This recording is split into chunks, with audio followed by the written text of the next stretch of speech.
Hi everyone, my name is Becky Keene, and I'm an educator from the Seattle area of Washington in the United States. I'm a Microsoft Innovative Educator expert, like many of you, and I'm also a Microsoft Fellow in the United States for Region 1. I've been in this community for a long time, and one of the things I appreciate the most about this community is the opportunity to network and be a part of a group of educators who are passionate about the same things. I hope that you watch this breakout session and then remember to connect with me on social media, to share with me the things that you learned, your takeaways, so we can interact and connect together. That really is my favorite part of E2. So let's dig into the art of coaching colleagues. This is tough information. This is not easy. This is something that I have been working with to refine my craft over the past 15 years that I've been leading professional development and that I've been in the role of an instructional coach. Currently, I work for Insight to Execution, which is a Microsoft global training partner based in the Seattle area of the US. In my capacity there, I help oversee hundreds of professional learning experiences a year. And in addition, lots and lots and lots of education content that's created for Microsoft and other partners around the world. The purpose of all of this content is to help facilitate change for teachers for the benefit of students. While I work with my team at I2E, school systems, partners, vendors around the world, my focus is always what's best for kids. So in this presentation, I'm going to be talking about some strategies that you can use to be that person in your school system, in your network, and in your community, where you are coaching your colleagues to move forward and drive change. So let's jump in. Here we go. What is a coach? First of all, let's go back one. There we are. What is a coach? A coach is at first a guide, someone who gives information and a pathway to follow. A coach is someone who shows the way, who waves their little flag in front of the parade and says, this is the direction we need to go. A coach is also an encourager. A coach is someone who makes sure the people that he or she or they are working with are feeling positive vibes. A coach needs to be someone who knows how to give teachers what they need. I once took a teacher a milkshake because that's what it took for me to get this teacher's attention. There are lots of creative ways that we can make sure we are an encourager to others. The third thing a coach is a problem solver. If you are not helping others solve problems, you are part of the problem. We need to make sure that our coaches are people who can see the issues at hand and then make adjustments about them. The fourth part of great coaching is to be a collaborator. A collaborator is someone who works well with others, not only to guide the conversation, but also for interdependency and shared decision making. When we work together, we can really drive change. The fifth and final thing I will add here is that a coach is a listener. If you are in a school system, you know that teachers have an immense workload, so many stressors and things that are happening in their lives that are outside of, using a new tool on Friday. So you need to be a listener as a coach, someone who hears and absorbs their concerns so that you can show them how to really meet their needs. Okay, what are some coaching models? You can deliver coaching such a wide variety of ways, but here are 6 that I know that work just, around the world, across the board, and they come in different ways. So the first one here is conversations. You can be a coach simply by having a conversation, whether it's over a Teams call or in a Twitter group or in a Clubhouse meetup. You can have a conversation in a hallway or even in a store. These conversations are so important because it gives you the opportunity to communicate with your network. These conversations are what can drive change. So many teachers make a decision to try something new because someone had a conversation with them, not because they sat through an all-day workshop, but because someone they know and respect and trust told them a story. So think about the ways that you can be injecting yourself into those conversations with relevance and authenticity. Another thing that we do as coaches is we host training sessions. Now, this is not specifically a training model that meets the coaching methodology, right? Standing up at the front and delivering or hosting a webinar is not really coaching. What happens in a training session that is coaching is giving people time to personalize, to debrief, to discuss, and then for you as the coach to craft those conversations, to walk alongside someone and help them understand how they can affect change and do things better in their classrooms. So again, it comes back to conversations. Another thing that we can do is co-teach. So that's where we come alongside another teacher and we say, hey, let me do this lesson with you. Let me help work with your students. That relieves the load of the classroom teacher and allows you to show off a great way to do something. It allows you to be a collaborator and a problem solver all at once. If we take a step back from co-teaching, some of our colleagues need us to simply model. They need us as coaches to come in their classrooms, to join their teams' calls, and be the one doing the work. And that's okay too, because it gives those teachers an opportunity to have a little break and to see great practice in action. It also builds your respect and relevance because now you've worked in their setting with their students and you know the challenges that come with that. Modeling is a really important part of the coaching practice. Another thing that we have to offer is data analysis. So for those of us that are really analytical thinkers, going to someone with data and showing them where you see gaps, where you see possibilities, where you would love to help them drive change can be impactful for some people. Be careful with this method. Some teachers will see this as evaluative or critical, and we don't ever want that. As a coach, you are never in that role. You are in a role where you can come alongside and support. So you might be able to sit next to the teacher and look at their insights tab in Teams, for example, and say, what's going on with student engagement? Why are so many students turning in assignments late? Who is missing class? What can we do to work with that information that's at our fingertips? And that does work for many teachers. The sixth coaching method that works for a lot of people is simply being a content provider. This doesn't involve any conversations. This involves creating stuff that teachers use and giving it to them to use. My friend and co-author, Kathy Krasnowski, is a gem at this. She's forever creating templates, resources, graphics, shareables, ideas, and then pushing them out for everyone to use. Slides Mania is another great example of someone who's just in it to help share. And if that's you, if you can create things that reduce the workload of your teachers and show that you understand what they need, that will win you hearts and minds.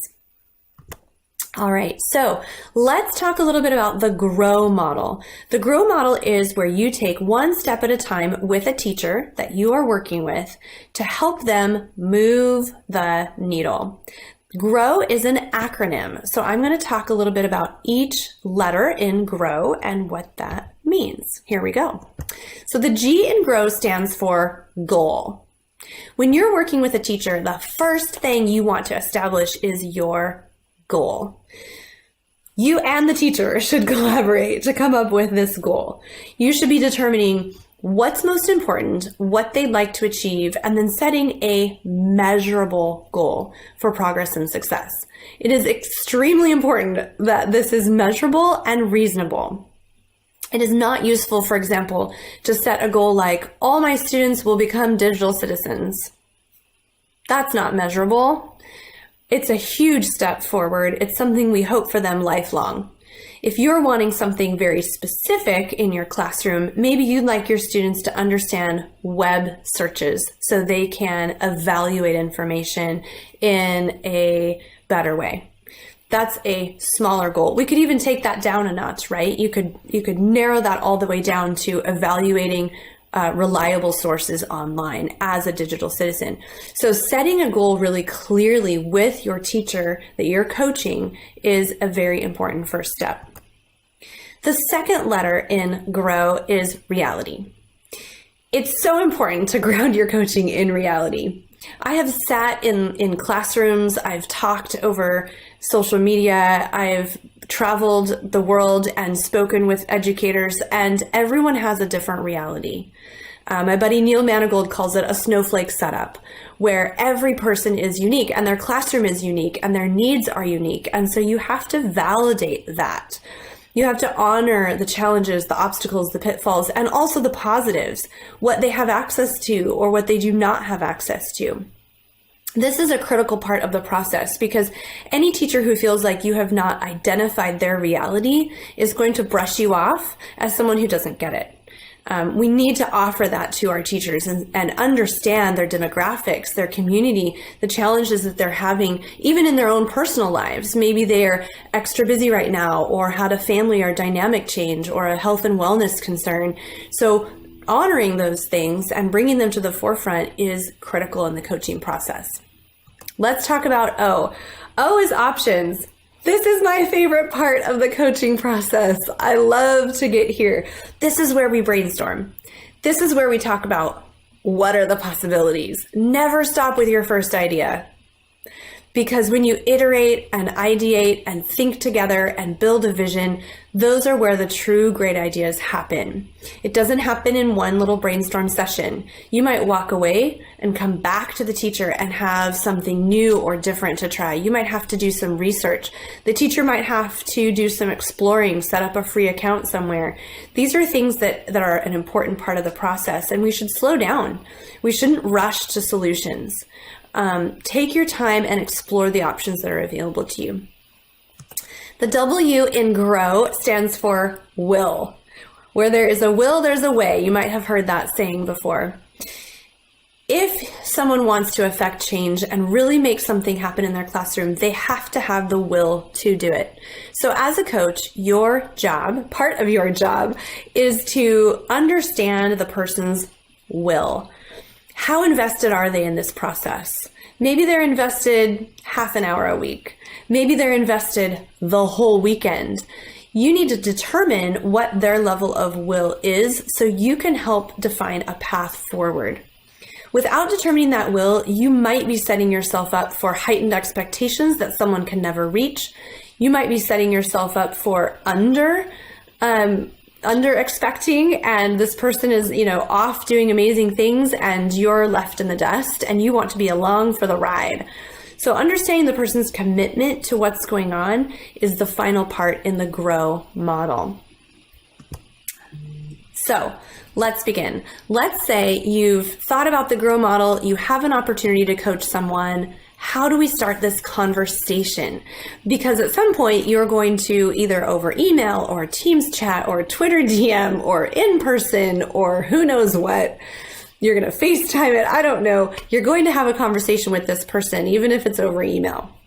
And here's some tips for framing that conversation. The first one is to frame the situation. To express to the person that you understand what's going on and what are your objectives for working together. You might set a time frame. You might say, let's work on this project in the month of March. You might say, let's meet every week for half an hour. You might say, let's make sure we sync up every Monday morning for 15 minutes. We don't know what it is, but frame those objectives up front so that the person on the receiving end of the coaching knows when you're available, how you would like to be available, and what you really think it will take to move this forward. So framing the whole situation is really important, and you might come back to this at the end once you've done the GROW process and you really understand the objectives and the commitment level. The next thing that you can do in the conversation is understand. You've heard me say this already in this presentation. It is so critical to show empathy and understanding to the actual situation the teacher is in. If you do not have expertise in the space, don't fake it. Go get someone who has expertise or dig into it yourself. Get in the hole, get in the tunnel, be a part of the conversation. Because if you do not have the expertise and you're not relevant, teachers see through that immediately, and it's not useful for anyone. I have been out of the classroom for many years. I've been a part of professional development, a part of a partner company, a couple of partner companies. I've done lots of things that are not full-time classroom teaching, and I'm upfront about that when I work with educators. What I have done is go back to the classroom for periods of time so that I can maintain expertise and relevance and authenticity. I went back and got my National Board Teaching Certificate, which is an endorsement program in the United States. I went back into the classroom and taught students both in person and remotely during COVID closures in March of 2020 to earn my ISTE certification. I volunteered in a local school to run a Minecraft club for 5 months every Monday. These are things that you can do even if you're a coach. I was actually on a Clubhouse conversation yesterday where someone said, well, I can't really try that out because I'm a coach. And I thought, wrong answer.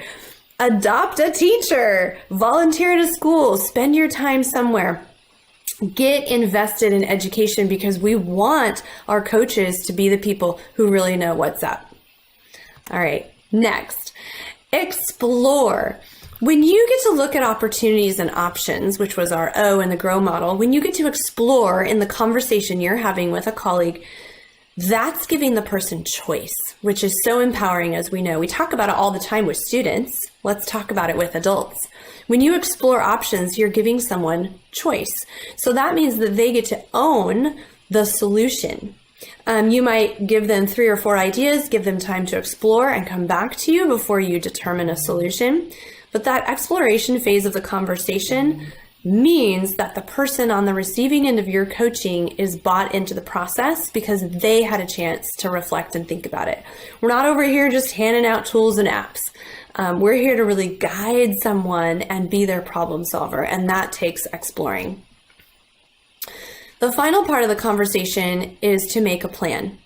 I've put a sentence frame on the slide here for you. We are going to, so we can achieve for on, and that sounds really segmented, but it works. So let's take a look at what that might sound like filled in. If I was working with a teacher, I might say, okay, here's what I heard from you today, or here's what I heard this month, or in this email. We together, you and I, teacher and coach, we are going to try using Minecraft. So we can achieve, what are we going to do? We're going to increase student understanding for learning about ratios on our next mathematics unit. So we have a very crystal clear plan. This is what we're using. This is what we're doing. This is the curriculum alignment and why. That plan is really important because it puts you both in this laser focused understanding of not only what's possible, but also coming back to your G, your goal. What is happening here together? So some personal reflection for you. What makes being a coach so great? I know if you're attending this session, you probably are a coach or you're looking to be a coach. Some people, after they've been in teaching for a long time, they get the opportunity to move into a coaching position. Coaching is incredibly rewarding. I love the opportunity to work with teachers all over the world because I feel like it widens my sphere of influence. My impact web grows. Every time I get to work with a teacher, I know that those students are being impacted and anyone the teacher talks to is being impacted. So it's this like domino effect around the world, which I love to think about happening. There are some things that you need to do as a coach to think about making your coaching the greatest it can be. The number one thing is support. I'm going to bring my mouse over here. Support. You have got to be in a community of other coaches so that you can trade ideas, so you can encourage each other, so you can help each other along. Join a Twitter chat, join a Clubhouse room, join a group on Facebook. Do something to be a part of a coaching community. And then here are my 5 ideas for how you can be the best coach you can be. The first one is to maintain your relevance. I've talked about that already. You have to be someone who your teachers can go to and know that you're going to have a real-time, high-interest, relevant solution. You are not the person who brings up something from 10 or 20 years ago, unless, of course, it's still relevant. But you need to be in the tips and tricks. You need to be in the tools, learning the apps. The updates come fast and furious. Knowing the curriculum that's in your system, understanding what teachers are trying to do. Be relevant. Be the person that people say, oh, she gave me, or he gave me, or they gave me a tip that I could use tomorrow. You also need to be available. When I worked as an instructional coach in a school system, I was so blessed to have an opportunity where my staff said, you can flex your time, because guess what?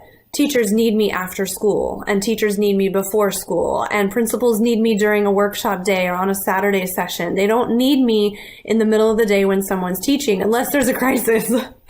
So I had the opportunity to bend my hours around in the day so I could be available when teachers needed me most. Not everyone has that wonderful job situation. I credit all of the leadership in my school system for that model. But we do have an opportunity as a coach to show our availability, to be there. I'm sorry, but on Sunday night when someone has a question, or on Thursday morning before class starts, it means kind of being online a little bit more of the time so that the people you're coaching know that they can reach to you and get an answer. It also means being flexible with how you support. Some coaches are a little bit hardlined, in my opinion, on, oh, I don't fix printers. Oh, I don't troubleshoot your app problem. Oh, I don't reset passwords. I'm your instructional coach. And that might work for some people, but it never worked for me. If I wasn't the person who could help them on the spot, I found someone who could, because that earned my trust and my respect. And it also gave them an understanding of, your problems are my problems. I'm sorry that's not working. Let's get it fixed. So that's flexibility in your role. Whatever you can do to be helpful, even if it means just wiping down the tables after the end of the class day while someone talks to you about how their lesson didn't go that great. The fourth thing we need to do is experience. In my school system that I worked in, we actually had a year's requirement before you could be a coach, because we wanted people who were very, very clear in, having experience and knowing that in their school system, they could give that experience out as planned. The last thing you need, and I'm sorry to tell you this, relentless enthusiasm. You have to be the person in your school system who is constantly cheerleading, who never runs out of energy. And that means you have to take self-care outside of school so that you can be in school and be your very best self, because those teachers need you, let's be honest. Okay, I want you to end with this. You are spectacular. That's my personal hashtag. It was given to me by Stephen Eustace, who's an educator, principal, Microsoft team member in Ireland. And I use it to promote things that I think are wonderful. And I think you are wonderful just for being here. So you can be a change maker alongside me. Let's stay connected. Let's keep in touch. Here are all of my social channels. I'm very active on Twitter. I post to Instagram occasionally. I wrote a book with Kathy Krasnowski called Sail the Seven Seas with Microsoft Education. It's available anywhere you buy books. I also have a newsletter that I send out just once a month. It's very short. It's called Spectacular News. And it's things that I've curated that are those quick and dirty tips and tricks from all sorts of platforms and opportunities that give you a chance to maybe go out and try something new. You can unsubscribe at any time if you get started and it's not useful for you. So thanks for connecting today. I appreciate you joining my room, and I'll see you at the rest of E2. Have a great day. Now that we've finished our session, make sure to visit education.microsoft.com and redeem your achievement code for this session.